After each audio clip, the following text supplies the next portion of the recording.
कंडियारो मां ख़बर ॾींदा हलो त सेप्को पारां बिजली चोरनि ख़िलाफ़ सख़्त ऑपरेशन जो फ़ैसिलो राति जे वक़्तु सेप्को SDO जी अॻुवाणी में राति जे वक़्तु ऑपरेशन करे केतिराई कनेक्शन काटा करे तारुनि खे बाहि ॾेई साड़ियो वियो।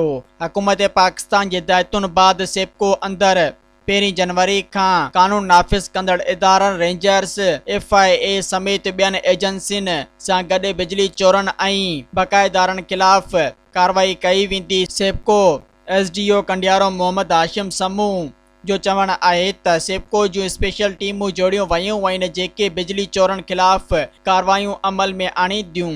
बिजली चोर कार्रवाई खां बची न सघंदा। बिजली चोरनि खे घुर्जे त बिजली चोरी खां पासो करे मीटर ज़रिए बिजली ॿारीनि। जेको सेप्को जो मुलाज़िम बिजली चोरी में मुलविस न करंदो इन ख़िलाफ़ महकमानी कार्रवाई कई वेंदी।